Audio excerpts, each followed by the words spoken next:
नमस्कार दोस्तों, कैसे हैं आप लोग। मेरा नाम सौरभ कुमार है और मैं आप लोग को यहाँ पर लूसेंट का जनरल नॉलेज, लूसेंट का ऑब्जेक्टिव पढ़ा रहा हूँ। जो कि आपका ये किताब जो है वस्तुनिष्ठ है, एमसीक्यू बेस्ड किताब है। और इस किताब से हम लोग पढ़ने जा रहे हैं chapter number 5 ecology and environment पढ़ेंगे। और इकोलॉजी एंड इन्वायरमेंट का प्रैक्टिस सेट कर रहे थे हम लोग, तो इसका जो है आज हम पार्ट नंबर 5 पढ़ेंगे। ठीक है, तो एक पार्ट में आपका 20 से 30 क्वेश्चन रहता है। ठीक है, तो चलिए स्टार्ट करते हैं आज का। तो चैप्टर नंबर 5 का पार्ट नंबर 5 आ गया। ठीक है, तो इसमें आपका जो 122 क्वेश्चन नंबर है, यहाँ से स्टार्ट करेंगे। तो लिस्ट 1 में दिया आपका नेशनल पार्क और लिस्ट 2 में आपका स्टेट दिया हुआ है। तो कौन सा नेशनल पार्क कहाँ कौन सा स्टेट में है, तो इंदिरावती, मोलेम, कालेसर, बेतवा। दूसरा आपका झारखंड, हरियाणा, गोवा, छत्तीसगढ़। तो 122 का राइट कोड क्या होगा, तो इसका राइट आंसर है ऑप्शन नंबर ए का 4 है। ठीक है, बी का 3 है, सी का 2 है और डी का 1 है।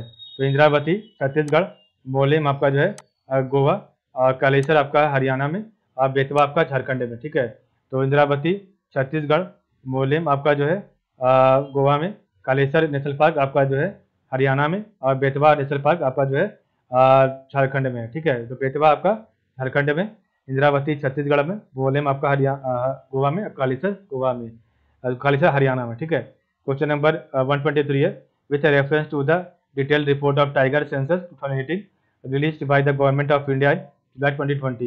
Which of the following statements are correct? So, with reference to the detailed report of tiger census 2018 released by the government of India in July 2020, which of the following statements are correct? Select the correct answer from the quotes given below. तो पहला statement है India है 70% of total global tiger population. दूसरा है nearly 30% of India tiger live outside tiger reserve. तो आपको बताना है कौन सा इसमें स्टेटमेंट सही है। Option A 1 only, option B 2 only, option C 1 and 2 both, option D neither 1 not 2। तो 123 का राइट आंसर है option number C 1 and 2 both. तो India has 20% of total global tiger population and nearly 30% of India tiger live outside tiger reserve. तो दोनों सही है। Question number आपका 124 है, with reference to the eutrophication which of the following statement are correct. तो with reference to the eutrophication which of the following statement are correct? So select the correct answer from the quotes given below. तो पहला आपका है it decreases dissolved oxygen of water। दूसरा है it is a phenomenon of nutrient enrichment of a water body।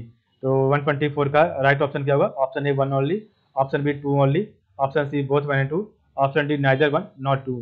तो आपका जो है 124 का राइट आंसर है option number C both 1 and 2। तो it with reference to the eutrophication, it decreases dissolved oxygen of water and it is a phenomenon of nutrient enrichment of a water body। Question number 125 है, what is a particulate matter। तो what is a particulate matter? Option A solid residue, option B air pollutant, option C water pollutant, option D soil pollutant, option E none of the above, more than the above। तो 125 का right answer है option में B air pollutant. तो what is particulate matter, air pollutant. Question number 126 है, what percent of solar energy observed by terrestrial ecosystem. तो what percentage of solar energy observed by terrestrial ecosystem. Option A 2%, option B 0.1%, option C 0.5%, option D 1%। तो 126 का right answer है option number D 1%। तो what percentage of solar energy observed by terrestrial ecosystem, तो 1%। ठीक है, 127 है, which one of the following gases is released mostly from landfills in urban area. तो which one of the following gases is released mostly from landfills in urban area. Option A nitrogen, option B hydrogen, option C methane, option D oxygen. तो 127 का right answer है option number C methane.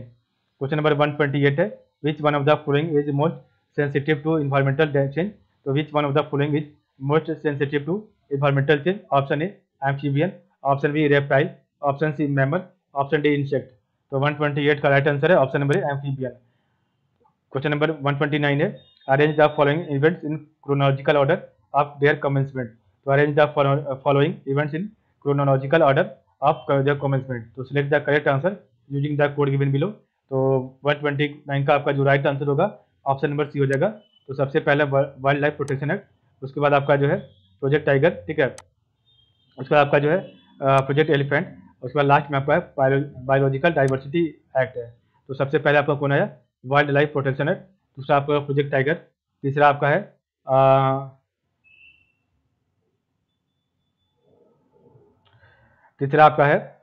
Project elephant, और चौथा आपका है biological diversity act. 130 number question है, excessive use of which of the following fertilizer may be responsible for the presence of a toxic substance in ground water. तो excessive use of which of the following fertilizer may be responsible for the presence of a toxic substance in ground water. तो option A nitrogen, option B phosphate only, option C potassium only, option D phosphate and potassium. तो question आपका था excessive use of which of the following fertilizers may be responsible for the presence of toxic substances in ground water. तो इसका right answer है 130 का option number A, nitrogen. Question number 131 है, the movements of nutrient element through the various component of ecosystem is called, the movement of nutrient element through the various components of an ecosystem is called. Option A bio geo chemical cycle, option B bio geological cycle, option C ecological succession, option D biological cycle.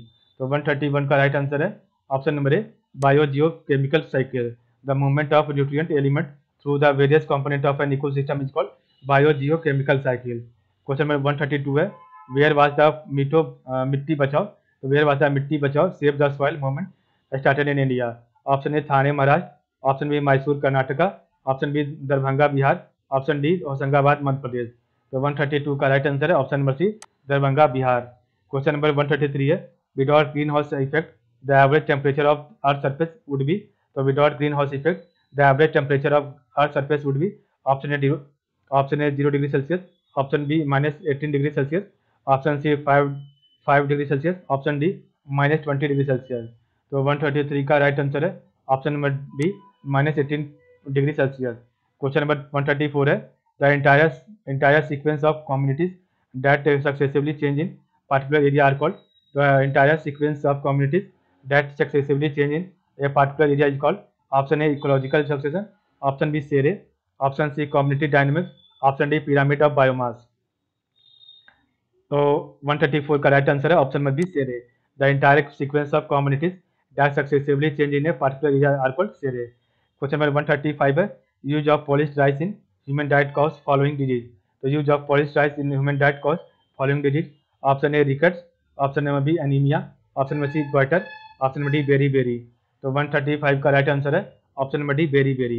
Use of polished rice in human diet cause beri beri disease. Question number 136 है, the main objective of sustainable tourism is, the main objective of sustainable tourism, option A to increase the number of tourist, option B to manage mass scale tourism and small scale travel, option C to manage tourism and environment while maintaining cultural integrity and ecological process, option D none of the above।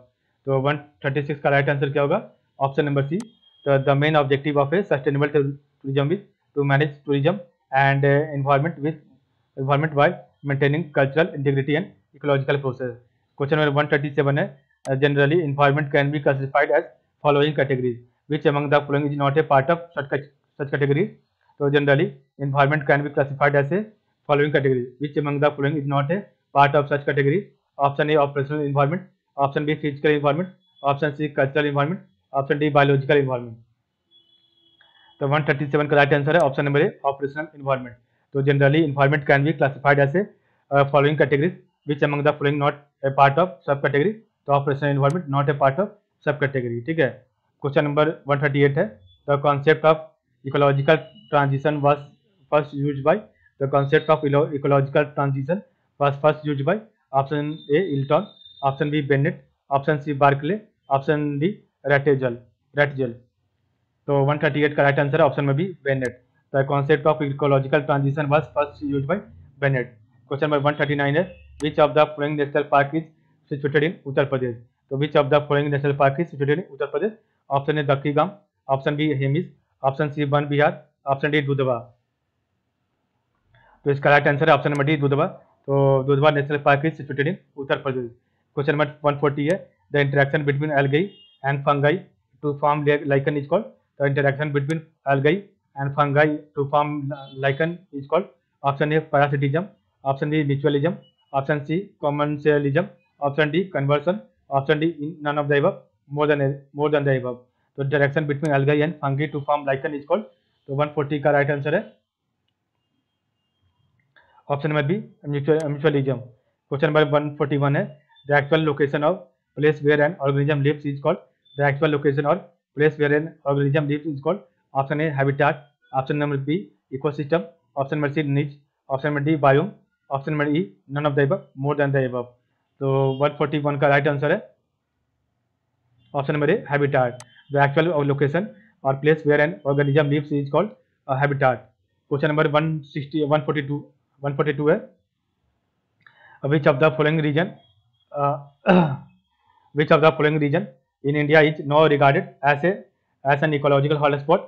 तो which of the following region in India is now regarded as ecological hotspot? Option A western Himalaya, option B eastern Himalaya, option C western Ghat, option D eastern Ghat. तो 142 का right answer है option number C western Ghat. तो which of the following region in India is now regarded as ecological hotspot? Western Ghat. Question number 143 है where was the fourth session of UN environment assembly UNEA four held recently? तो where was the fourth session of the UN environment assembly UNEA fourth held recently? Option A Paris France, option B Ulaanbaatar Mongolia, option B Beijing China, option D Nairobi Kenya, option E none of the above, more than one of the above. तो 143 का right answer है option number D Nairobi Kenya. ठीक है, तो where was the session fourth session of the UN environment assembly UNEA four held recently? तो Nairobi Kenya. ठीक है, question number 144 है the five rhino range nation who signed a declaration the new Delhi declaration on Asian rhinos 2019 are India, Nepal, Malaysia, Indonesia. तो the five rhino range nations who signed a declaration the new Delhi declaration on Asian rhinos are India, Nepal, Malaysia, Indonesia. ठीक है, option A Vietnam, option B Thailand, option C Myanmar, option D Bhutan, option E none of the above, more than the above. तो 144 का right answer है option number D Bhutan. तो five rhino range nations who signed a declaration the new Delhi declaration on Asian rhino 2019 are India, Nepal, Malaysia, Indonesia and Bhutan. Question number 145 है the basal convention is aimed at protecting human health and environment against adverse effect of which of the following? The Basel Convention is aimed at protecting human health and environment against adverse effect of which of the following? Option A hazardous waste, option B persistent organic pollutants POPs, option C mercury, option D chemicals and pesticide। तो 145 का right answer option number A hazardous waste। Question number 146 है the study of relation of animals and plants of their to their surroundings is called. The study of relation of animals and plant to their surroundings is called। option A ecology, option B ethology, option C genealogy, option D iconology। तो 146 का right answer है option number A ecology. The study of relation of animals and plant to their surroundings is called ecology. Question number 147 है consider the following statement which of the statement given are correct? Option A one only, option B two only, option C both one and two, option D neither one not two. तो 147 का right answer है option number A one only. तो the international solar alliance was launch at the United nation climate change conference in 2015। The alliance includes all the members countries of the United Nations। ये गलत है। Question number 148 है Greta Thunberg a teenage environment activist who was in news recently hails from?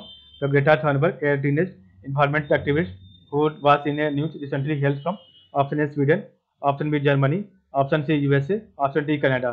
तो 148 का right answer है option number A Sweden. Question number 149 है the source of energy that causes the least global warming is. The source of energy that causes the least global warming is. Option A coal, option B geothermal energy, option C natural gas, option D petroleum. तो 149 का right answer है option number B geothermal energy. The source of energy that cause the least global warming is geothermal energy. Question number 150 है Gandhi solar park is located at. तो Gandhi solar park is located at option A New York, option B Vladivostok, option number C Thimphu, option number D Houston. तो Gandhi solar park is located at तो 150 का right answer है option number A New York. Question number 151 है, which one of the following is the nodal agency in India for the United Nation environment programme. तो which one of the following is the nodal agency in India for the United Nation environment programme. Option A the ministry of environment, forest and climate change. Option B the ministry of science and technology. Option C the ministry of earth and science. Option D है the ministry of home affairs. तो 151 का right answer है option number A the ministry of environment, forest and climate change. तो which one of the following is the nodal agency in India for the United Nation environment programme, the ministry of environment, forest and climate change. 152 है, which of the following statement are correct. तो select the correct answer using the code given below. तो which of the following statement are correct, तो आपको बताना है इसमें से कौन सा आपका ऑप्शन सही है। तो ऑप्शन नंबर ए आपका सही है, वन ओनली। तो India is a signatory to the United Nation convention to combat desertification. तो India is a signatory to the United Nation convention to combat desertification, UNCCD, ये सही है। बाकी आपका ये गलत है। तो ministry of home affairs is the nodal ministry in the government of India for the UNCCD, ये गलत है। क्वेश्चन नंबर 153 है, फूड चेन इज है। तो फूड चेन आपका क्या है, तो food chain is a passage of food and thus energy from one organism to another. So food chain is a passage of food and thus energy from one organism to another. Question number 154 है, which one of the following gases is not a greenhouse gas? So which one of the following gas is not a greenhouse gas? Option A CO2, option B CH4, option C NO2, option D O2. तो 154 का right answer है option number D O2। तो which one of the following gas is not a greenhouse gas? O2 नहीं है आपका greenhouse gas, ठीक है। Question number 155 है, the maximum biodiversity is found in, the maximum biodiversity is found in option A tundra region, option B coniferous forest, option C tropical rain forest, option D temperate forest। तो maximum biodiversity is found in, तो 155 का right answer है option number C tropical rain forest। Question number 156 है, indiscriminate use of fertilizers have led to, तो indiscriminate use of fertilizers have led to option A soil pollution, option B water pollution, option C air pollution, option D all of the above. तो 156 का right answer है option number D all of the above, all of the above. तो indiscriminate use of fertilisers have led to soil pollution, water pollution, air pollution. 157 है, which of the following is an artificial ecosystem. तो which of the following is an artificial ecosystem, option A rice field, option B forest, option C grass land, option D lake. तो which of the following is an artificial ecosystem. तो 157 का right answer है option number A rice field. तो which of the following is an artificial ecosystem, rice field, ठीक है।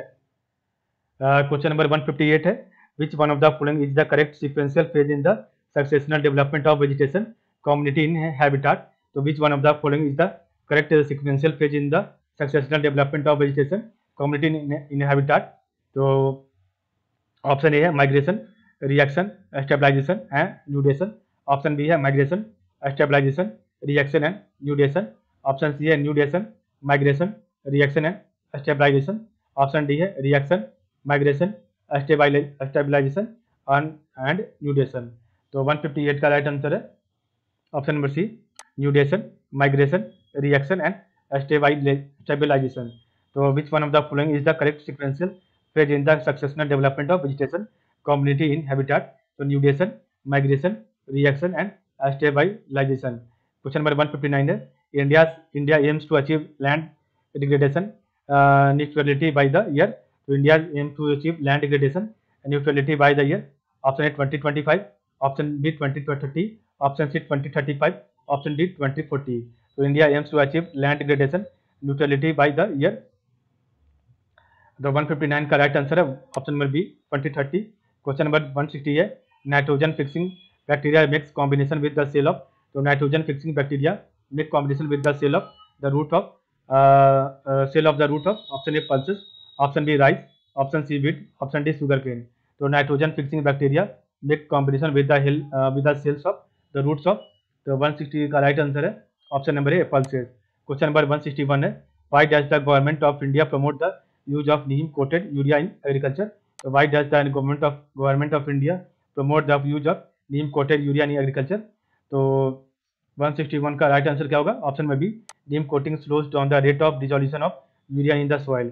तो neem coating slows down the rate of dissolution of the urea in the soil. तो why does the government of India promote the use of neem coated urea in agriculture?